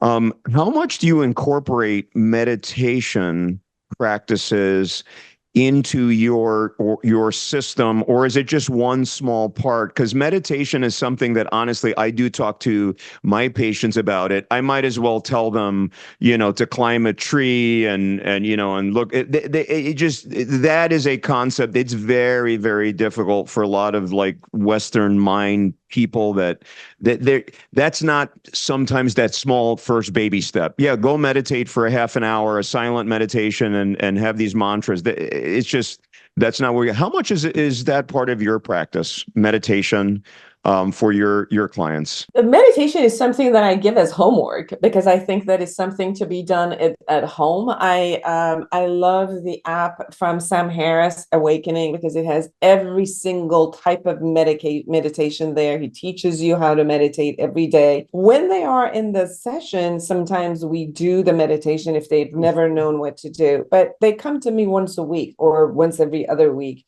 or twice a week if they're in crisis. Meditation is something that if I can ask them to do every day, even if it's 5 minutes, meditation is so personal because some people can sit quietly. Some people got to do it with the music. Some people can't even sit. They got to walk. So people have to find the way that it works for them. And one way doesn't work for everybody. So I usually offer it as a request of a homework every day. And then we look at what time is the best. For some people, morning is the best. For some people, afternoons. For some people, before they go to sleep. So it's kind of looking at, customizing it for them to be able to do this. And I just look at it as, this is a time with you, like make an appointment with you. And you want to look at just being. Some people love silence. Some people love reflection and introspection at that time. Whatever that works for them. And I think it's such an individualized concept. If people don't know how, there are a lot of apps. YouTube, has a lot of meditation. I start with them with some of these concepts. And as they get bigger, then I just say, go to the Awakening app is a little bit more sophisticated. Is that go to that and find your way of doing this. Obviously, research is coming up every day more and more about how meditation is helping, that kind of awareness, being with yourself, reducing anxiety, people who come in with anxiety, I sincerely ask them to do this like twice a day, exercise and meditation twice a day. With people who are depressed, sometimes when they first go into the meditation, there's too much, too much negative thoughts shows up and floods them. So sometimes we do the work first and then, ask them to do it so they don't get flooded with a lot of negativity. So again, it's a customized concept for people to see what works for them, but I definitely value it. I'm one of the people that I need guided meditation. If you just leave me alone with my own mind, I'll just do like, figurative dancing in my head, or if I don't want to do. So you got to give me something to do. So the guided meditations are absolutely the best for me. But people are different. Yeah, I mean that's great. I mean, I'm more of a quiet, I'd like to sit and I like to, because my mind, I have a lot going on in this head, and I just like the quiet meditation because it allows me to slow down the processing in my brain. And so I always tell people, and I think I said this in my last podcast, if I can get to 10 breaths without having a thought and just focus on the breath, for me, that's like a huge win. I feel huge amounts of relaxation. My heart rate slows down. Meditation is, I mean, I use it to improve my heart rate variability and some of those other things, but I'm like a mind racing guy. And sometimes you just have to slow it down because there's only so many thoughts and, amazing, like these ideas just kind of come in there. I'm just one of those, people. I'm sure my type, as your patient, but, slowing it down is most important for me. So I like that. But I think the guided meditations are great. I mean, I've tried some of Dr. Dispenza's, guided meditations and things like that. But honestly, and even the app, on the Quest, MetaQuest, there's an app on there. You can do some guided meditations. I've done those, but honestly, sitting in perfect stillness and really focusing on breath work, works best for me. And you're absolutely right. Asking some people to do that, they're just no way. I mean, they're almost uncomfortable doing it. They don't want to do that because they get these wild thoughts and they're just not comfortable. But for me, I just have to be comfortable being quiet for a little bit. And sometimes I'll actually visualize I've never told anybody this actually before publicly, but honestly, sometimes I visualize myself when I do it, if I really can't get thoughts out of my head, sitting on like a mountaintop in the Himalayas with a bunch of monks next to me, cross-legged. And that tends to relax me. And I can actually tune out, thoughts of, my next, wellness thing. I'm like, oh my God, we got to, now we got to do green light therapy. This is the most important finding that's ever been. And just to calm down those thoughts, because when you calm down the mind, then the thoughts become more coherent, and people talk about like the brain-heart coherence. You get that brain-heart coherence, and then your thoughts are just better and they're purer. Sorry, I just went on a tangent, but people, I think, will appreciate me sharing these things they've never heard from me before. See, you're getting stuff out of me as a psychotherapist. I can't help it. I just have to tell you things. I'm like, maybe I should just I got to get this off my chest. But I think it's beautiful because people get to see that there's so many variations. When you were talking about that, it reminded me of, I went to the Zen meditation with these monks. I used to do 20 minutes of sitting, 20 minutes of walking, 20 minutes of sitting, 3 times, right? So in these 20 minutes of sitting is quiet, right? The same thing like you said. All my pain in my body. I was fidgeting, I was moving, I couldn't do anything. And I'm thinking, and I keep opening my eyes and looking at everybody, and the monk is sitting there. So walking, amazing. I'm doing this walking, come back into 20 minutes sitting. Okay, I'm bored. I'm kind of like getting up kind of in my own head and being nosy in other people who are sitting there. By the third time we sat there, I started sneezing so bad that the monk just told me to get up. I think it's beautiful for people to really see how much uniqueness each one of us have. And they don't have to just throw meditation out of the door because they think, oh, this one didn't work for me. There's so many different variables that would work for you. And I finally found mine, you find yours, and each person can bring back into this space and find the one that works for them. But please find it. But also understanding that even those of us, I mean, obviously you've meditated with monks and things like that. I've never done that, although I just did this podcast with this Neil Gannon, who wrote this great book, The Vitality Code, and he's done Joe Dispenza's retreats.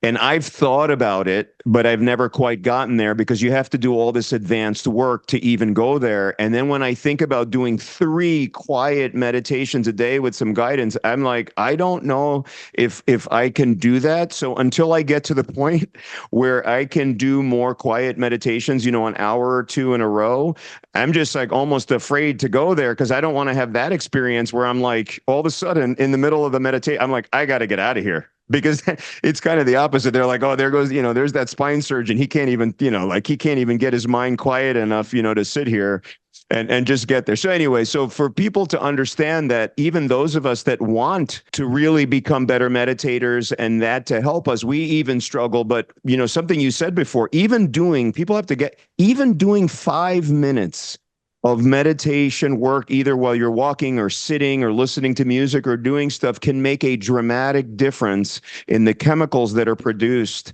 by your brain. And your brain can produce these amazing chemicals. And that is shown through science, period.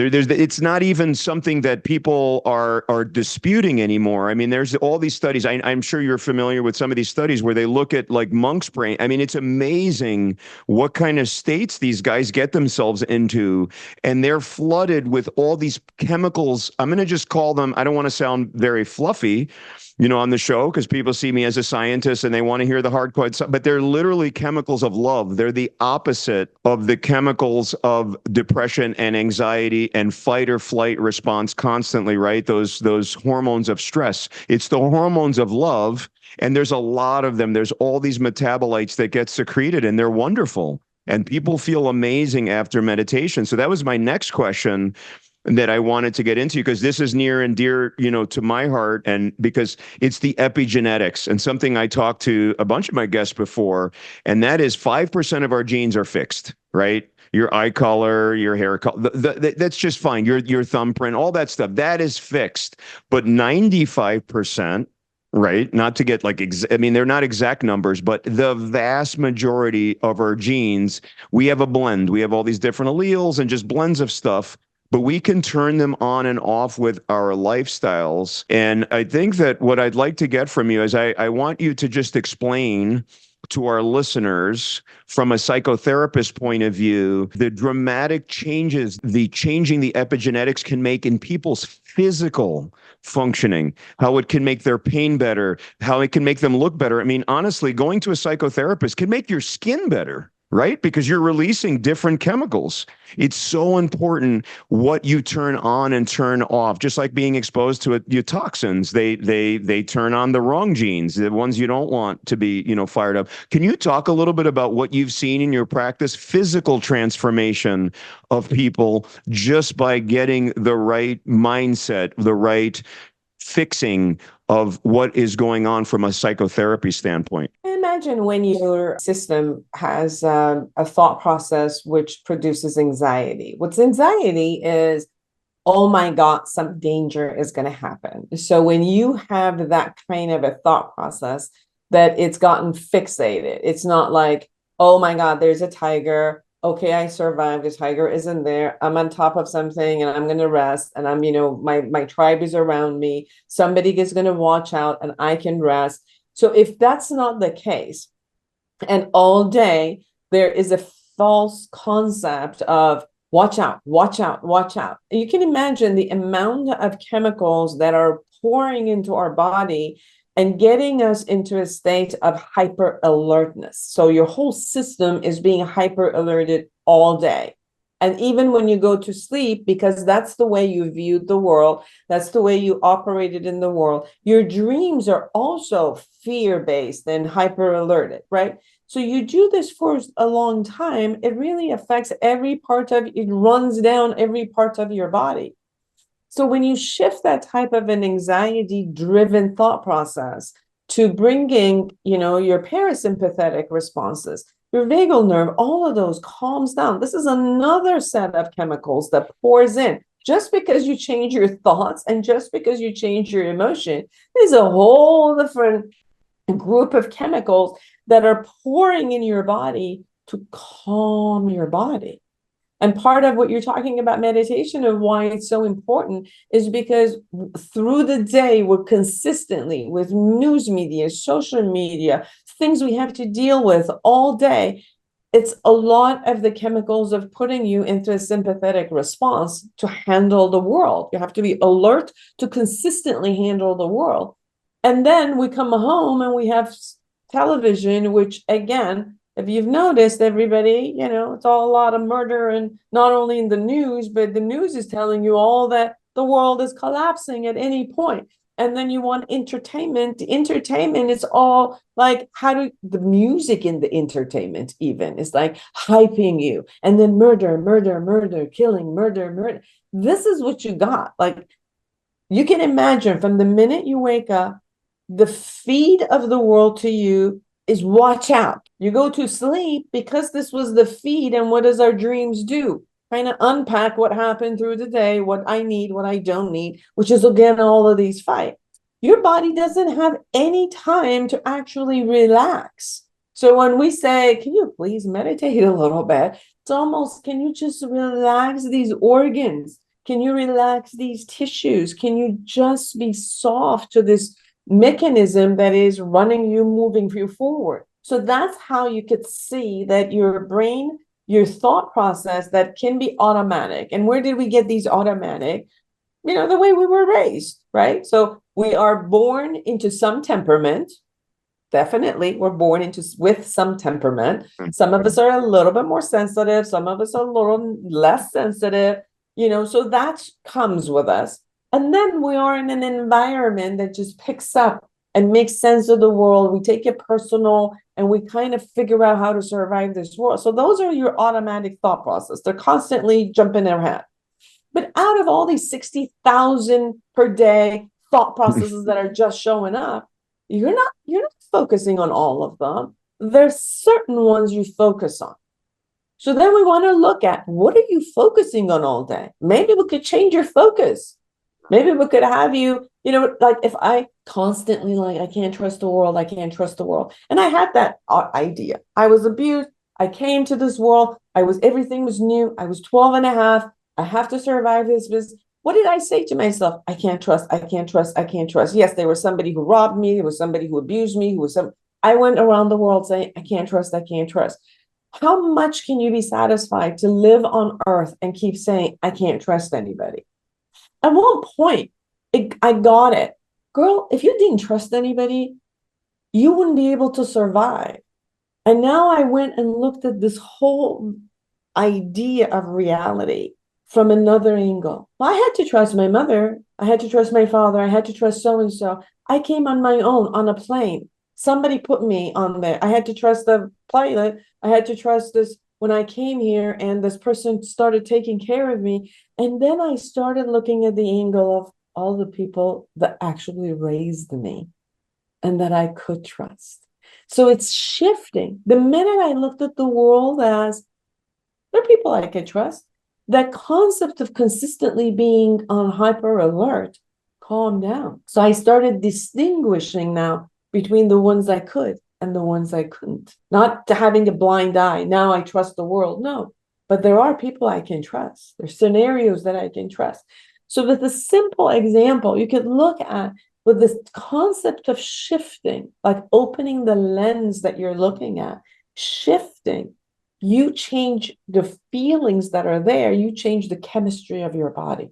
When you change the chemistry of your body, the way that your body operates is very different. And that's how you see the changes. I remember as I was growing, everybody saying, you look better as you're growing. And I'm like, because I'm happier. My facial expression, when it's happier, it's prettier than when I'm like, always like upset and internal. When you're constantly thinking about negativity inside, you're not dealing with the world. You're missing out in so many of the clues out there. You're not living out there in the world. And life is not in this bubble. Life is here between you and I. This is where life happens. But if I'm consumed always in this bubble, I can't even live because I'm not privy to this, whatever is happening. and to be able to enjoy it, to be grateful about it, to be able to love this concept. Just to complete this conversation, I did an interview with this gentleman who wrote a book about end of life phase. And I always thought, like, when I get there where I have to actually just lie in bed for until waiting to die, what's the point? He had done interview in 3 of the nursing homes, end of phase of life nursing home. And in his interview, he said, you'd be amazed that every day that these women and men wake up, they're more grateful than anyone on the face of the earth, because I have one more day of tasting food, one more day of looking at the sunshine. It's almost like I'm borrowing time, and I every breath that I take, I enjoy. That changed my mind completely. Isn't that I mean, awesome? you just gave me goosebumps. I'm honestly, because it's the feelings of gratitude, which is something I try to practice every day, because, as you know, obviously, our lives as spine surgeons, you have some we see some really bad stuff. And then we have other responsibilities, administrative stuff that I do, and then all these other things, and it can become overwhelming. But practicing gratitude, boy, that's another added area. Just forget, meditation is hard, like we talked about, but you know what? Every morning thinking about what are you grateful for, and we just have another day. And I love the way you frame it. And that's amazing. And sometimes, and you brought this, I mean, people find their clarity when they're diagnosed with, hey, you have 6 months to live. All of a sudden the food tastes better, if they, unless they can't, unless they're sick that way. But all of a sudden the trees look greener. You never notice how blue the sky was. Man, that bird outside my window sounds beautiful. That's the most beautiful. But when you're stuck in this kind of fight or flight, and I don't trust anybody, and the world's out to get me, it's just you're not there, and the catecholamines are just pouring into your system, and it really is, that is like our brain. It's those thoughts are part of the talk. We always talk about when we try to clean people's kind of just kind of what they do, their diet, and get them rid of toxins. What you brought up again, social media, what we see in the news every day, and most of all, our own self-talk that is negative a lot. That is one of the strongest toxins that we have in our body. And you combine that with all the toxins around us, the poor food environments, bad nutrition, bad sugar intake. This is, like, I talk about this toxic brew, the toxic milieu. It's swirling, and it's just a spiral. And then we wonder why the chronic health conditions, across the world are, I mean, we're much better at treating acute conditions, right? What people are saved from, it's crazy.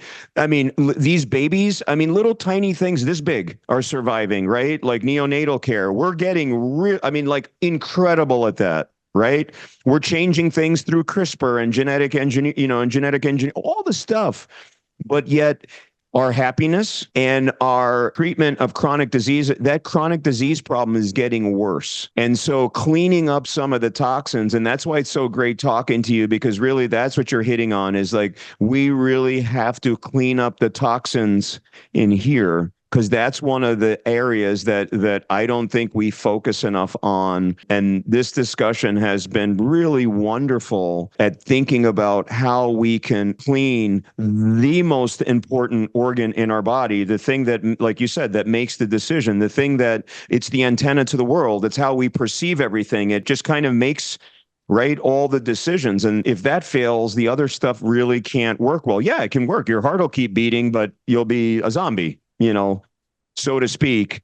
And so just really briefly on the meditation, thing, one of the things that has fascinated me, not just about meditation, but about positive thinking, is the stories of incredible healing. People that have healed like tumors, and that have gotten over things where they've gotten death sentences, then they're okay, because the powerful organ that they have was able to secrete just the right set of chemicals, enough so to create what can be nothing short of a miracle. And so whether it's supernatural or natural, I mean, we can explain a lot of this now through science. Yes, and part of that is the concept we talked about it earlier. That is, you could want something can happen in your body, and you're fighting it by saying, "I don't want it," and then yet it's here to give you a message. And instead of fighting with it as "I don't want it," is through the meditation, through the guided meditations, or just being with your body to stop being with it. I had one patient who had cancer. And part of our work in the session was just being with the cancer cells, being with the organ that had the cancer, and just listening. And through that listening, a lot of her traumas came up that were our traumas hold in our body. They're hold on a cellular level. So as we kept working through releasing and releasing and releasing, and yes, she did her, the chemo and radiation. It's not like, okay, you do this and you don't do Western. But as she did all of these, the tumors went away, the cancer went away, and, she was now healing and living another lifestyle with pain, chronic pain, with the back injuries and all of those. As long as the person just said, "Give me some opioids because I don't want to experience this pain," the minute the opioids 4 hours to 6 hours went away, this person was fighting. So when we started looking at just this concept of just sitting with the pain, just sitting, tolerating, learning how to tolerate the pain, listen to the pain, same thing, like the awareness and the embracing what's happening in your body instead of fighting with it allows a lot of healing to happen. And I think the conversation is, should it be this or, and why can't it be all? Yes, you could go to your physicians, yes, you could do all of the treatment that amazing medical industry has offered us every day, and it's growing. And can you also be with your body, because your body has a voice. It tells you what it needs if you learn how to listen to it. Oh, absolutely. And I think in my world, not just in pain, but in people that are going to undergo these major surgeries, I do talk to a lot of my patients about their mindset going into the surgery and really going in with positive thoughts of healing, embracing, their opportunity to find hope and things like that. And they do so much better. We see it all the time. I mean, people that embrace positivity and they're just grateful. I love when patients come in and I could just tell they're the most grateful people. They're just grateful to be alive. They're grateful for their children. They're grateful to be breathing. They're just grateful. And I just know deep down inside, wow, this patient's going to do great with this big surgery, that I need to do. On the flip side, when I see people that come in and, oh my God, like literally, I'll talk to them about a surgery, and they've made a lot of times I see like second, third, fourth opinions. A lot of my practice is that now. And I say, you know what? Unfortunately, I do agree with these other physicians. You definitely need surgery because they have severe structural problem. And when they go in with the mind, it's never going to work. Surgeries don't work for me. I had the shoulder surgery. It did nothing. I still have all this pain. I'm on opioids still for that. That really concerns me. And I pause. And I start having like real discussions with them about, being grateful, like what are their goals in life? What do they want to get to? Think about that. And so I think the power of some of these concepts that we're talking about today, it's very, very far away from fluff. And I think it needs to be sort of in the conversation in healthcare providers when they're talking to like what we started. This is where we started with this conversation. It's important for people to at least have awareness of how much the mind is going to affect everything else. And so you're absolutely right. You said it's not either or, it's both. It's a multidisciplinary I love that word, by the way, integrative, health approach, and integrative medicine is really the future. And I think that we all have to become integrative specialists because we have to really understand, like, we can't just, if we're just sitting in our silos, pet peeve of mine, again, sorry, coming out, but sitting in that silo, you could be the most brilliant, you could have 3 PhDs, be the greatest surgeon in the world. But if you're in that silo, you can fix whatever it is. Like one of my partner said, I could fix their aneurysm, but if they have like severe depression, that's not going to do, that's not going to do anything. So not sitting in our silos and understanding that it is a total holistic body approach that's going to get us somewhere, I think is so important. And that the viewers I think that people are going to absolutely love this discussion and some of this amazing information that you've gotten out. And I can just tell you, you've really, I feel so relaxed, in talking to you, because you just kind of bring out one wanting to be, open. And I love that. And I love being open. And that is also my style with my patients. That's just, who I am. And it's been such a great positive discussion. And I hope the positivity really, rubs off on people that maybe are not so positive or in a really bad place, in their life right now. What I want to, the last kind of, and there's so much I love to ask you. Okay, and we can do it I'd love to have you on again, by the way. But one of the last thing is, I had the opportunity of really looking through the reviews of people that have come and seen you, and how life altering it has been to meet you and to be part of your programs and things like that. This might be a difficult question, and it's very pointed. What do you think makes you different, perhaps than others? That, I mean, honestly, like the review, and people should look this up. I mean, some of people, like you have completely changed their life. I mean, they came in broken and they came out whole. What do you think is different about you, that you think it's inherent to you? Is it this methodology you've come up with? Just whatever, just free floating off, just let us know why Fujan. I love them. And the loving is part of, let's together figure this out, and let's together see what's best for you.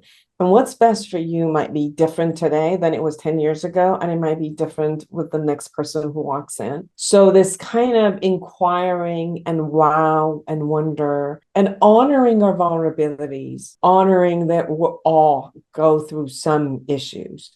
And the more that issues we've gone through and we've handled, we've become more resilient. So let's honor our vulnerabilities. Let's honor our strength. The awareness integration therapy and theory came out of this honoring. Because to be honest with you, I used to do a lot of, I used to be the one who did personality reconstruction. Anybody who was in pain and nobody could kind of work with, they would send it to me and all of that. But then I really saw that people would come in, they would use a lot of Kleenex boxes, we would cry, we would go through their background, we would go through all of it.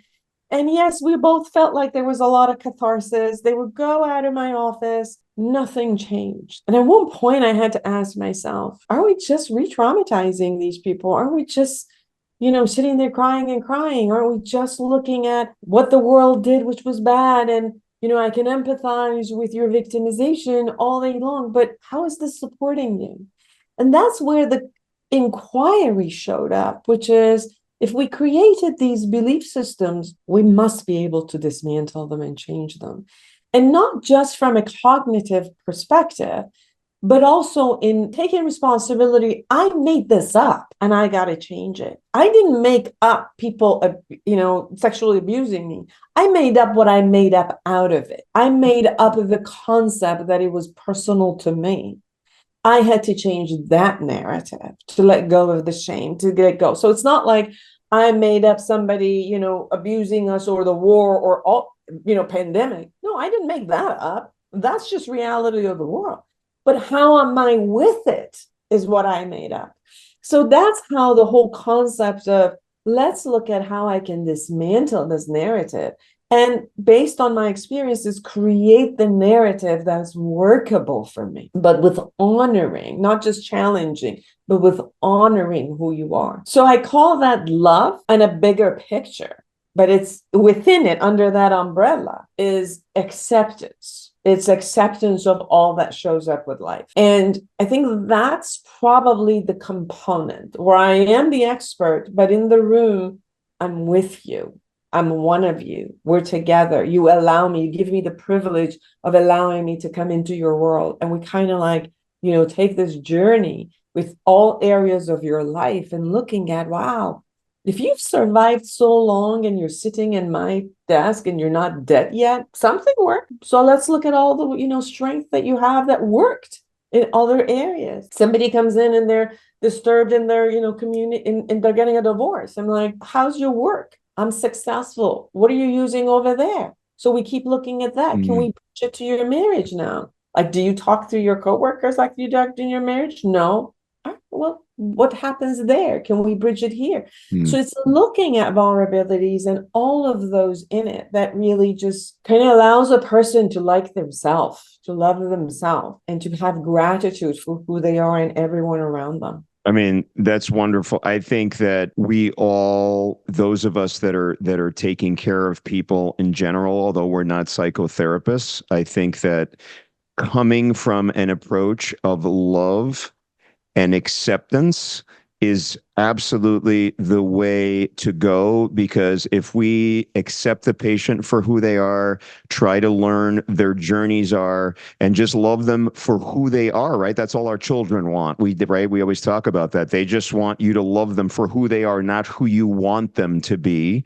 And if we take that approach, with our patients, and just like you said, we're in the room with them, experiencing with them, and then kind of having a shared journey into trying to get them better and to a better place in life, then I think that honestly, we would do such a better job in helping them to heal and to restore their lives. And I love hearing everything you said, because I am so passionate about healing broken lives. And again, I was just trying to heal them physically, but now I just think there's just so many different aspects in which we can help people and educate them and educate providers and just make such a difference in the world. So thank you for that just beautiful response. The responses when you're looking at the ratio of malpractice insurance for physicians, it's been more, even if the physician did right, if the patient did not feel cared for, seen, heard, loved, then they would go after that physician. But even if it didn't work out, whatever it was, if the patient really, really felt loved by them, cared for them, they would work with the physician to go to the next levels. So you could see that from caretakers, of healthcare providers, to have that ability to have this type of regard, acceptance, and love toward someone does half of the healing. It just spurred another thought, and it's very important. And I know this, and it's something that has really, and it helped me in my practice, but it's not even forced. It just happens to be who I am. Some people have to work at it more. Some people, it's kind of like them. But I think that patients can really sense if you really love and care for them, you accept them, you want them to do good, and they understand. I tell this to my patients all the time, especially when people, have had poor, because people, like when you have major surgery, sometimes people, like, they get into trouble and they have poor outcomes. They end up in all kinds of stuff, and just working with the family members and things like that, they can absolutely sense if you genuinely care about them. Almost, not just almost, but almost, they become, I always tell my patients, they become our family. So when they're hurting, I'm hurting, right? And I tend to internalize that stuff. So I think that just having that awareness and understanding that your attitude towards them, the way you deeply feel inside, I mean, you might say one thing, but if you don't really mean it, yeah, I mean, it's just words, right? They can sense that from you. But when people go to physicians that are just not technicians, but they're healers, and they get all the things that you talk about, it is half of the healing journey, if not more. Because we tell them, the surgery is just one part of it. It's the recovery, that's the longer road, and doing all those things and having support and love from your family members and friends and your doctors and nurses and all these wonderful people that are, taking care of you. It makes such a huge difference. And that's been borne out in many, many studies, right? Recovery from heart attacks, recovery from all kinds of surgeries, recovery from sepsis.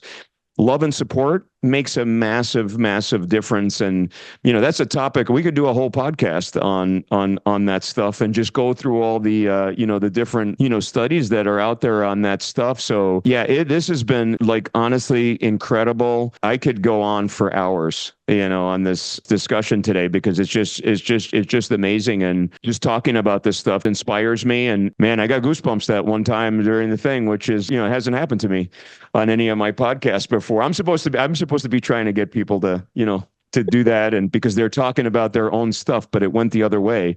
And so, in closing, how can people, if people have listened to this and they just say, oh my God, I just need more of this doctor because I just want to listen to everything she's done and I just want to follow her and whatever. How can they find you? What are the best places? I mean, you're on TV, you're on you've done everything, but what would be the best places for people to find you and do your program? FoojanZeine.com, my website, my official website, and they can also, I have a podcast, which I'd love for you to join me there, called A Heartfelt Chat with Dr. Fujan, and you could go through my website, FoojanZeine.com. I also suggest for people to go through Fujan.com itself, which is the app. And they can just go to, app stores or, Android and Google app and get the app and go through really all that they can go through within themselves. And then if after that, they can also, contact me or many of the therapists or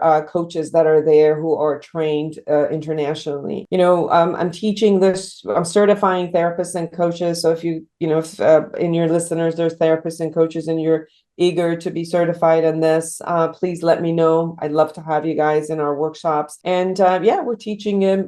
I'm going to Portugal. I teach it in University Paris, the Cité. I'm teaching it in Cal State Long Beach. So it's also, we're shifting it into academic and, kind of like going from the educational part from, daycare all the way to high school, college and graduate schools, and also bringing it into the public through the app. So it's available for everyone to be able to use. My concept is I want this to be accessible for 8 billion people on the face of the earth, and that's what I'm trying to do, to create an accessibility for everyone to have an ability to utilize it. And I love to hear from people and how it works for them. Thank you so much. And I think obviously I will be directing people your way to all your different venues and avenues, because like I said, like we started, one of my biggest concerns is that these things, people feel like it's not readily available for them, or they're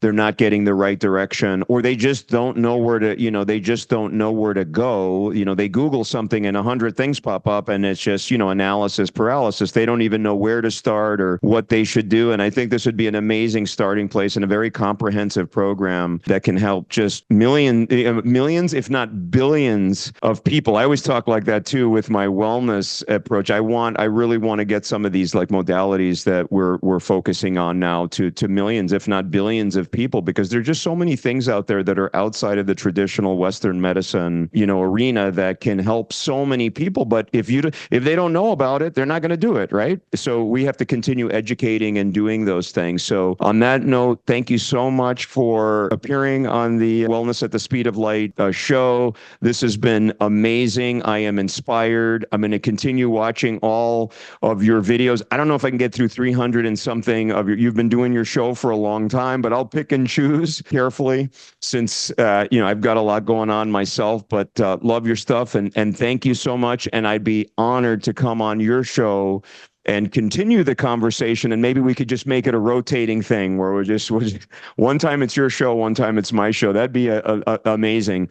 So on that note, thank you everybody for watching Wellness at the Speed of Light podcast. Thank you so much for the opportunity. It's been a joy to speak with you and all of your audience. It's been fantastic, and I can't wait to get this out.